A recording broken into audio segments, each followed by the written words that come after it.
salaamaaleykum mbokki patriote yi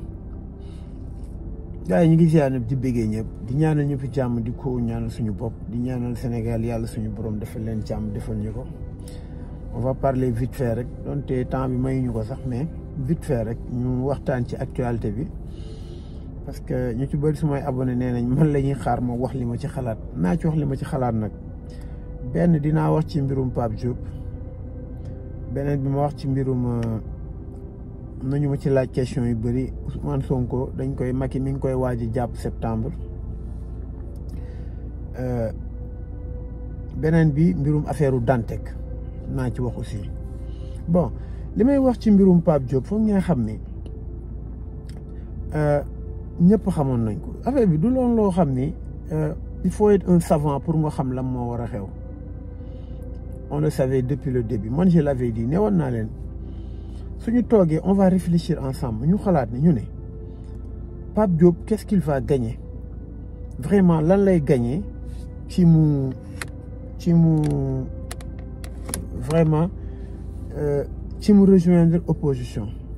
amul avenir politique amul base politique amul lenn lu mun a gagner politique munul il n'est pas présidentiable 2 députés sax munu ko am mais mu ñëw ci opposition boo xam ne dafa xat te dañoo am lu ñu gëm loo xam ne on marchande pas amul compromis politique te moom loolu la xam en fait kooku dem ci Macky Sall day gën a yomb newoon naa lenn moo mun a téye Pape Diop mu bañ a dem ci Macky Sall mu xalaat askan bi lan mooy intérêt muy opposition boo xam ne mu am cohabitation mais est-ce que Sénégal ñor na ko Pape Diop bi mu nekkee ba léegi lan ngeen gis loo xam ne def na ko ñu ne lii dañ ci teg suñu loxo muy acte boo xam c'est politiquement parlant day jëriñ Sénégal amul. alors foog ngeen xam ni tey vraiment nu mu tuddati Benno Bokk Yaakaar avant ñuy déclarer seen 82 députés dafa am lu ñu def loo xam ne c'est naturel maanaam fondement loo xam ne mooy téye 82 députés yi loolu maanaam mooy Pape Diop il faut ngeen xam ne Pape Diop moom la Benno Bokk Yaakaar njëkk a gagné avant muy déclaré bi ñu xoolee affaire yu jaxasoo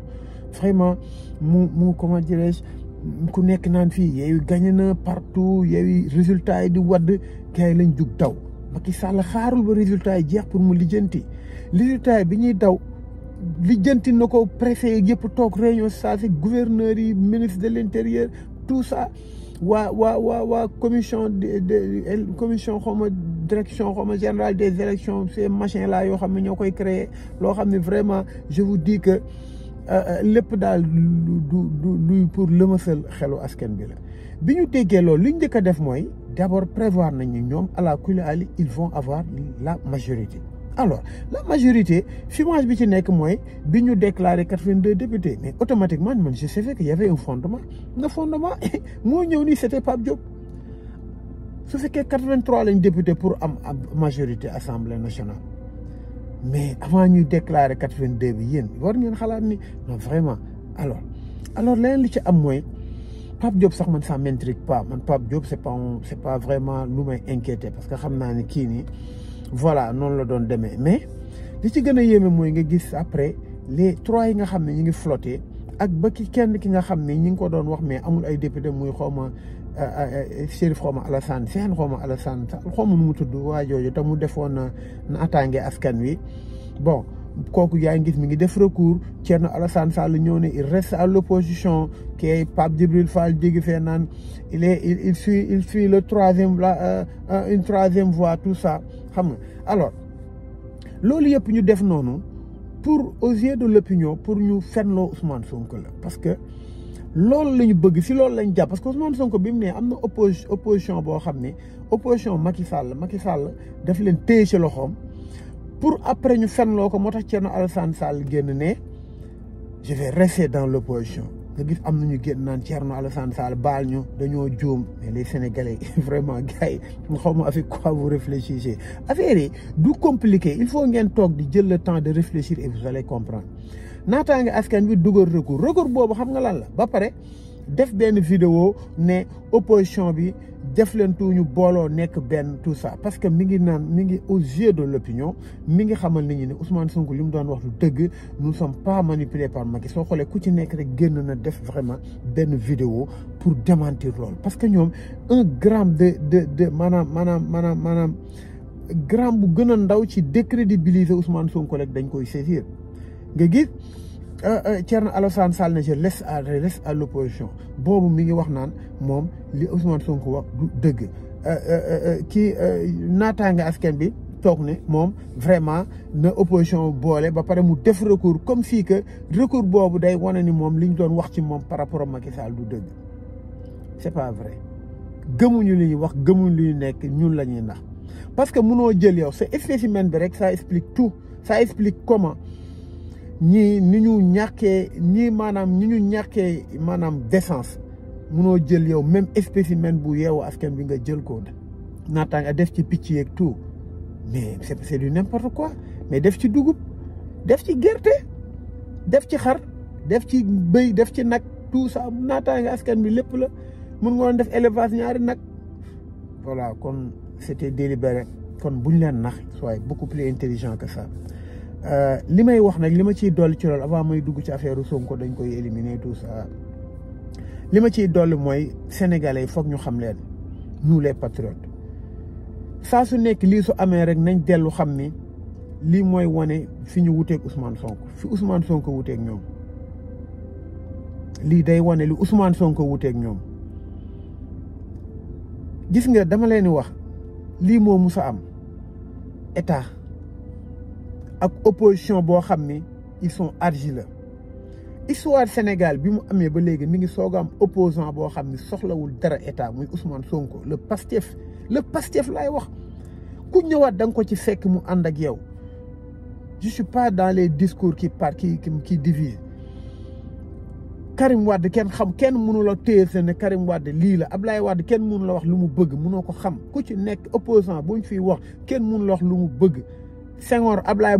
Wade amoon nañ compromis benn instant Abdou Diouf Ablaye Wade amoon nañ ay compromis Ablaye Wade Macky am nañ compromis ci Karim Wade Macky Sall moo dem ba ci biir war ko parce que ak respecté wul maanaam paaru contrat am respecté wu ko mais Macky Sall am na opposition boo xam ne am na ay compromis ak ñoom di leen jox ci suuf di leen fay di leen jox ay privilèges mais am na opposition boo xam ne soxlawul ko dara te kooku ñun ñoo ko mën a téel suñu bopp nañ ko téel suñu bopp xam ni saa su nekk yàlla suñu borom mi ngi ñuy wan li wutale Ousmane Sonko ak ñee saa su nekk dañ koy gis kon nañu gën a jaajuwaat foofu laay débouché wax ci Pape Alé Niang li mu wax ak ñenn lu ñu wax ne Ousmane Sonko franchement dañ koy Macky Sall mun na ko dak mi ngi waajal complot pour teg ko loxo septembre gars yi cette fois-ci je veux qu'on réfléchisse ensemble ñun ñëpp ñu booloo réfléchir dama leen di jox benn exemple nga ne da ngay xeex ak nit ki da nga ko bëgg a jàpp éliminer ko am dóor ko nga fekk ko këram néegam caabi féete ginnaaw nga tëj néegam rocc caab ba pare taxaw naan ko génnal ñu xeex mais c'est ce qui se passe alors si on réfléchit ñu ñëw tuuti ci en arrière jour le 17 le 8 dañoo def manifestation boo xam ne place de l'Obélisque c'est pas la manifestation en tant que tel moo métti woon Macky Sall mais le fait que Ousmane Sonko jóge manifestation bi créé benn marée humaine ba këram adduna bi yëpp di ko gis loolu moo métti Macky Sall en fait ce n'est pas la manifestation fekkoon dañuy manifestation ku nekk volatiliser dem moom Macky Sall il dit ok il va sortir les mains mais li ciy topp après moom la Macky Sall bëggul alors comment se fait-il que yow nga ne da nga bëgg a jàpp nit nga éliminer liste titulaire am nga xam ni kii nii su demee campagne dina am dara nga ñëw mu am manifestation le 17 su fekkoon da nga ko bëgg a jàpp fa nga ko waroon profité vraiment bàyyi ko mu génn nga wax ko appel à insurrection jàpp ko bu boobaa étant donné que yow bëggoo sax dem élection day nekk benn débouché boo xam ne day nekk benn occasion boo xam ne doo dem élection jàpp Ousmane Sonko dëkk bi yëngu nga mettre le pays à feu et à sang état de siège alors su fekkee yow da nga jël nit ki tëj ko këram bloqué këram si te kër Ousmane Sonko dañ ko jël bloqué fépp mais lan moo tax ñu bloqué ko parce que il évite la confrontation il faut que nous réfléchissions Pape Alé Niang je dirais bien journaliste macha allah même su fekkee waxu ko xolam wax dëgg yàlla mi ngi ci Sénégal xolam soo ko ubbee Sénégal ci nekk te nekk nit koo xam ne il respecte le président Sonko et il est très attaché à l'intégrité du président Ousmane Sonko maanaam li muy wax yëpp bëgg la te dañ koy jox ay sources mais nit la mun a doon mais je crois que Pape Alé Niang on lui a donné des informations mais pour moi ces informations sont erronées si nous réfléchissons très bien ensemble alors nga tëj nga quadriller cité kër góor gi alors ça dit que bëggoo kooku génn tu veux pas la confrontation c'est simple xam nga ni waa ji su génnee dëkk bi dinañ génn dëkk bi dina yëngu te soo ko jàppee dina garaaw alors soo ko jàppoon boobu bëggoo dem élection ñëpp xam nañ ko Macky Sall il n'allait pas attendre le 29 pour ne non nañ génn suñu génn rek ñu def appel à insurrection dëgg la mais mënoon na ko def foofu mais Macky Sall il sait alors c'est pas maintenant que Macky Sall septembre wala octobre on a donné tellement de dates que lay jàpp Ousmane Sonko Macky Sall du mës a jàpp Ousmane Sonko téye ko nii ça je vous le dis et je l'assure et je l'assume aussi loolu laa gëm li ma gëm mooy Macky Sall beneen stratégie la Macky Sall il sait ça il sait que vraiment la ligne rouge mooy mu jàpp Ousmane Sonko maintenant dafa teg Ousmane Sonko ci digg bi mu teg les pions ñi nga xam dañoo wër Ousmane Sonko mu ne je vais pêcher par là alors Macky Sall ñaan ñi la gën a fonk mooy ki jege Ousmane Sonko loolu ak ki bañ Ousmane Sonko loolu ki jege Ousmane Sonko loolu su ko Macky Sall mu ne lu mu mën a def pour jël ko ay milliards sax jaral na ko mu jël ko pour ñu ne am na ko jege Ousmane Sonko Bassirou Diomaye tey su accepté woon tey trahir Ousmane Sonko ñu def ko premier ministre beneen mooy ki mu gën a bëgg mooy ki bañ Ousmane Sonko kooku day génn di saagu Ousmane Sonko amoon benn position benn poste politique ci PDS wala réew mi ñooñ la gën a fonk la moo tax Macky Sall fonk ay Yankhoba Diattara amul compétence amul charisme il n'est pas pragmatique physiquement soo ko xoolee sax yow kii du nuruwul nit mais il est insolent mun na wax les temps yi di ngeen dégg Macky Sall woo Massaly je vous dis dina ko woo léegi ceebal na ko pare mais jéem ko jox benn poste ay fonds jubak yooyu jàppal bàyyi mu bokk ci affaire bi tong-tong bi c'est-à-dire que Macky ñaan ñooñu la fond léegi Macky Sall qu'est-ce qu'il va faire il a dit que il va tout faire pour di jàpp ñi nga xam ne ñoo war Ousmane Sonko imaginez ay Déthié Fall Ahmed Aïdara Aïda Mbodj tout ça su leen jàppee dana il se dit dans sa tête que sénégalais ñooñu jaralul leen ñu génn mu teg benn pas boo xam ni c'est décisif Macky Sall daf ko essayer mu jàll éliminer Ousmane Sonko d'une élection mais il a éliminé Ousmane Sonko ce n'est pas la liste en tant que telle liste bi en personne moom moo soxal Macky Sall mais c'est la personne de Ousmane Sonko bu mu bokk bi ñi ngi naan Macky Sall su yëgoon su ñu xamoon ni tuteurs yi ñoo koy sonal dina bàyyi Ousmane Sonko dem vous ne comprenez rien Macky Sall daf ko éliminer pour préparer 2024 pour ne dans sa tête c'est un pas un palier éliminer naa ko ci élection législative je vais essayer de l'éliminer par un procès jàppal bàyyil ñu culpabilise ko même si Ousmane Sonko ñëwul jàppal bàyyil affaire Adji Sarr wala leneen ak leneen ñu jël ko éliminer ko ñu ne Ousmane Sonko conseil constitutionnel mënul bokk ci élection yi foofu lañ jëm alors qu'est-ce qu'on va faire li ñu war a def mooy leen nañu pare gis ngeen fii ñu jëm nii espoir bi ñu am ci Ousmane Sonko lenn rek moo ko mun a téye parce que ñii il doute su ma leen waxee ni Macky Sall xamul lu mu war a def Macky Sall képp koo xam ni comme Pape Diop ni mu transhumé nii ñëw nga xam ni sénégalais yi ñu ngi koy def benn tollé mais loolu du débat maa ngi dégg ku koy wax nee na lu ñëpp xam wax ci lu tuuti dafa doy mbirum Pape Diop jarul wax ju bëri le gars c'est un cadavre politique il peut rien apporter à Macky Sall mais première chose Macky Sall di demander nit su ñëwee ci moom li mu koy nan comment on va faire pour l'éliminer Ousmane Sonko bien sûr alors Macky Sall li muy def mooy jéem a éliminer Ousmane Sonko du ko téye mukk du ko jàpp loolu c'est sûr du ko jàpp mais jéem a éliminer Ousmane Sonko ci élection 2024 bi mu jëlee loolu nag pour loolu dafa am lu ko jiitu damay dégg ñu Macky Sall même su bokkee 2024 du am 15% gars yi je vous dis que Macky Sall su bokkee élection 2024 il aura premier tour lay jàlle ça je vous le dis muy président Ousmane Sonko su ko bu mu xalaat loolu muy kenn koo xam ni Sénégal mu changé actuellement respecté na constitution wala respecté na teg bakkanam pour Sénégal am démocratie ba faaw bul xalaat loolu Macky Sall bis bu jàllee ñu may opinion internationale xam ni d'accord nañ ñun Macky Sall dem élection ak Macky Sall 2024 Macky Sall day jàll à plus de 58% wala 60%. Ça je vous le dis il mettra des milliards tout ce qu'il faut dina jënd commission internationale lii ça je vous le dis. Alors bala ñoo parce que pour mu éliminer Ousmane Sonko ci ay élection il faut que moom mu jéem a jàll ñu valider candidature loolu nañu jaral suñu bakkan nañu jaral suñu àdduna nañu jaral ñu tayle suñu yëpp nañu jaral ñuy jaay suñu lépp pour loolu bañ a am jàkkaarloo teg suñu bakkan. Dernière réunion bi ñu def au niveau de l'essence du Pastef le 7 li ci président Ousmane Sonko wax mooy loolu laa waxoon man avant na ñëpp préparer 2024 maintenant man septembre naa commencé sama tournée incha allah. maa commencé dem fépp fu ñu demoon Saalum bi dem nañ fa am na ay localités yoo xam ne mosuñu ko gagné mais gagné nañ ko muy Cekkeen mu yenn localité fi naan Njóobeen tout ça yooyu mosuñu fa gagné parce que Ngayeen Macky Sall 100% la fa doon am actuellement dafa am ballottage ay Sine la même chose Payema la même chose Ngayeen Sabax la même chose liggéey boobu nag dañ koy yeggali du caaga ni d'une manière globale Macky Sall la fa gagné dañ koy yeggali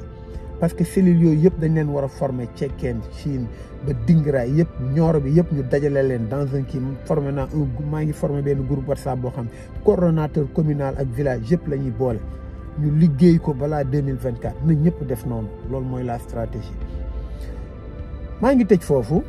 wax ci affaire wax dëgg yàlla Dantec man je vais pas entrer dans les aspects maanaam juridique ak scientifique lu baax ak la morale gis nga li may wax rek laay waxaat. li xew Dantec ñi nga xam ni seen liggéey yàqu la ñuy xaru du yuuxu maladie rek laa ci gën a yërëm mais benn médecin bu nekk boo xam ne médecin la nekk un médecin chef nekk Dantec génn na fi télé ne Macky Sall biir Dantec am na lu mat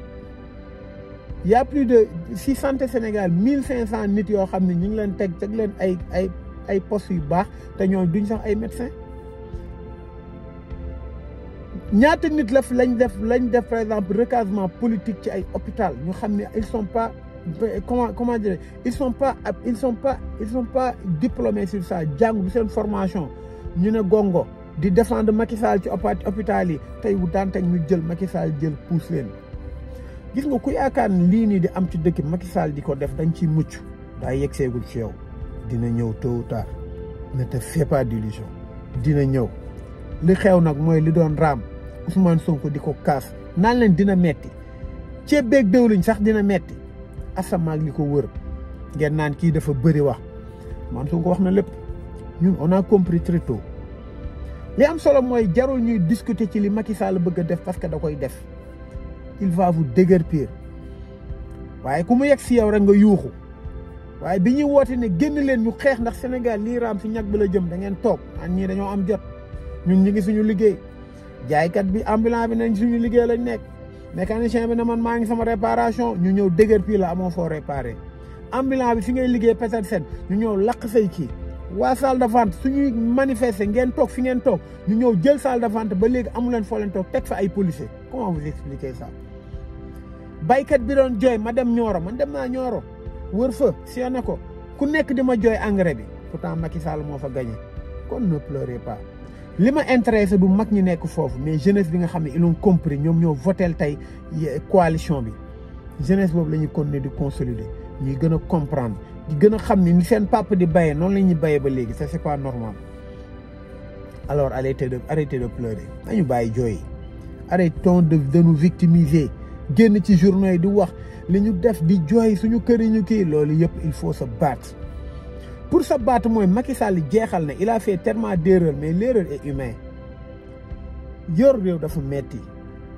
def na li mu war a def yaakaar na ni moo gën na bàyyi ki war a ñëw def li mu war a def pour loolu on doit exiger ça ñun ñoo koy exiger dañ ko xeex li ñu mën nañ ko def suñu alal du ko fekkee suñu yaram du ko fekkee suñu intégrité du ko fekkee chaque jour nga gis xool leen Ousmane Diagne ma xam ko bu baax parce que dañuy toog di waxtaan des fois dañuy tase maak moom di waxtaan mu doon ko respecté Macky Sall del ko yaakaar da koy toroxal mais il va sortir grand mënuñu wax a wax ba Macky Sall génn ko te bëgg ko parce que il s'agit de Macky Sall moom la parce que ñun ñii ñëpp nous subissons ça mais on s'en fout vraiment on est pas ñun ragaluñ loolu biñ ciy dugg man gis nga kaso suñuy dugg suñu kër sax dañu xam ne nii mun nañ fa duggee kaso suba lu Macky Sall moo ñuy intimider parce que gis nga l'idéal à laquelle nous sommes prêts à donner notre vie dafay féete kaw lépp loo xam ne am nañ ko dañoo hypothéquer lépp pour Sénégal baax te day baax on a commencé ce combat et on va le terminer yàlla nag dafa ànd ak ñun 2014 ba léegi nga jël nit dàq ko 2016 chaque jour ñu wax ci moom dara muy gën a yéeg chaque jour muy gën a yéeg mu def campagne boo xam nit musu ko def ci àdduna yow munoo sax am 50 députés nga sàcc ba am 82 députés kon gars yi li may wax mbirum Pape Diop je résume day wane li Ousmane Sonko wuteeg ñoom ay Thierno Alassane xawma Alassane Sène ak ñooñu ñëpp ñu ngi ci biir li ñuy wax yëpp pour décrédibiliser Ousmane Sonko wane Ousmane Sonko li mu waxoon dëgg Aline Sow bi muy wax ak li bi Pape Diop di ne bokk na benn la fi ngay xamee nag ils sont pas à l'aise déggu leen ñoom ñëpp suñu wax Pape Diop bi mu waxee pare dafa ni 3 personnes yu nekk ci ginnaaw clavier yi di ma saaga mais lan moo tax ñu war la saaga qu'est-ce que tu as fait parce que vraiment c'est un aveu xam nga ni tey